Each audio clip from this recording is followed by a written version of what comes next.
权威杂志公开003航母数据，航母舰岛设计有何新颖之处？为何说003航母的性能不输福特号？003航母未来的舰载机又将如何选择？众所周知，中国目前正在打造一艘超过8万吨的电子坦式航母，也就是在江南造船厂建造的003航母。关于003航母，随着被卫星图拍到工期进入尾声，各种数据也逐步明朗，节目也进行过多次讨论。今天讨论重点将放在003航母舰岛设计究竟有何独特之处上。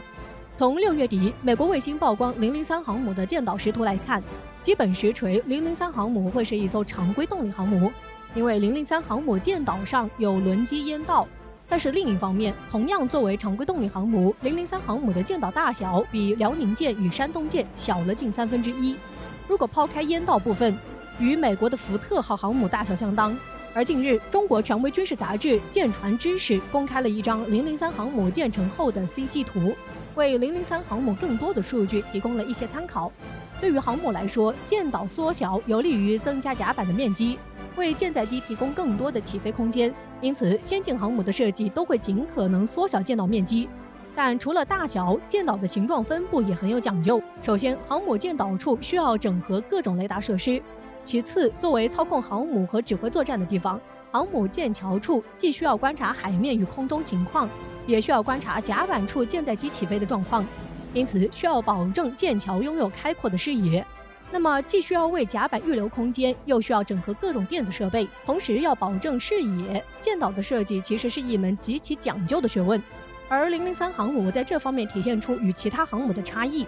首先，在辽宁号航母上，由于舰岛面积过大，为了尽可能为甲板腾出空间，辽宁号航母舰岛设计了采用蘑菇状，即舰桥上部指挥所明显突出于舰桥底座，看上去中段与底座是等宽，中间部门向外延伸，如同蘑菇一般。这样一来，就为底部甲板预留了一些空间。只不过，辽宁号航母舰岛看上去还是过于宽大，实际效果有限。而后继的山东号航母虽然做了一些微调，不过效果也不明显。其实蘑菇状舰岛设计也是绝大多数航母的选择，包括美军航母。只不过在美军发展核动力航母阶段，舰岛设计更小，因此采用了一种半蘑菇状，即舰桥中段后部与底座等宽，前部相对底座突出，如同将蘑菇从上部中间切开一般。按理来说，003航母的舰岛既然缩小的话，可以考虑和美国核动力航母一样采用蘑菇状设计。但是毕竟003航母舰岛是有烟道的，这样一来可能会造成舰岛重心不稳的问题。为此，003航母创造性的采用了大跨度翼桥来协调舰岛与甲板的空间。这种设计下，舰桥朝向飞行甲板一侧有较大的翼桥，而且形状还是不对称的，而在舷侧处没有对应的翼桥。采用翼桥设计主要是为了不影响舰桥主体结构，同时满足烟囱的隔热需求，另外也能获得较大的视野，同时能空出甲板空间。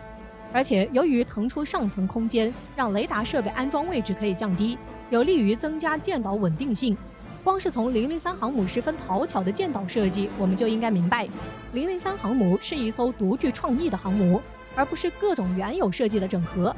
而在优秀的基础上，各种电子设备也能进行合理有序的安装。设计图展示003航母舰岛上的另一大亮点，便是采用 S 波段雷达与 X 波段雷达的双波段雷达，这也是目前最先进的舰载雷达设计。双波段雷达最早由美国在上世纪90年代提出的概念。按照美国人的定义，双波段雷达是指整套系统的前端采用工作在不同波段，如 X 波段与 S 波段的两种有源电扫阵列雷达天线，而后端采用共用设备的组合式雷达。S 波段雷达一般作为中距离的警戒雷达和跟踪雷达，而 X 波段雷达一般作为短距离的火控雷达，二者配合实现能自动同时执行多种任务。美国认为双波段雷达将是21世纪军舰发展趋势，美军计划在下一代巡洋舰、驱逐舰与航母上都采用双波段雷达。后来在这种思路的指导下，美国军工企业开发了3型双波段雷达，一型装配到福特级航母，一型装配给洛伦岑号观察船，另外一型装配给正在进行升级的阿利伯克3驱逐舰上。中国在双波段雷达上紧随美国之后，并且在最新的055型驱逐舰上便使用了 S 波段雷达与 X 波段雷达的双波段雷达，并且由于阿里伯克3驱逐舰还没建造完毕，而福特号航母虽然服役，但至今都未能部署。055型驱逐舰竟成为全球第1型具备双波段雷达的作战能力的舰艇，这也使得中国在舰载双波段雷达实际经验上反而超过美国。而003航母也将成为继福特号航母之后第2艘具备双波段雷达的航空母舰，可以说性能不输福特号。003航母本身便是一个足够优秀的平台，不过要真正看航母战斗力的话，还是得看舰载机。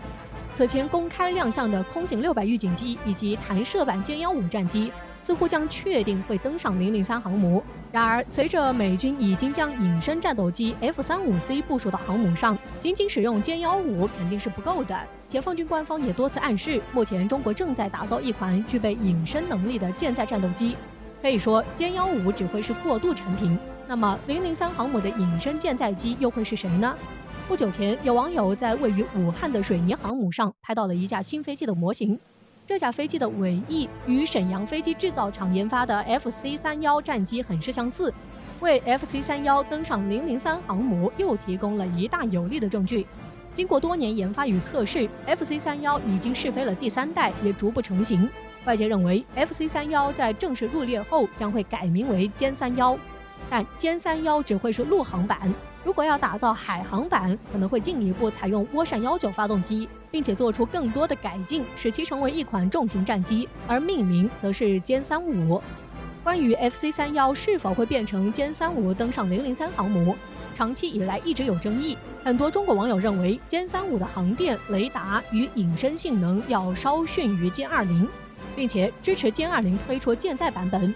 不过，由于歼20战机是一款空 U 型战斗机，与美国 F-22战机类似。当年美国想把 F-22改造成舰载版，但始终难以适配，因此放弃了。而歼20可能也会面临这样的境地。相对应的，美军选择综合型的 F-35战机改造舰载版取得成功，对于同样综合性的 FC-31来说提供了思路。舰载机的重点不在于夺取制空权，而在于对海面区域的打击。这一点 FC-31的优势在于其载弹量。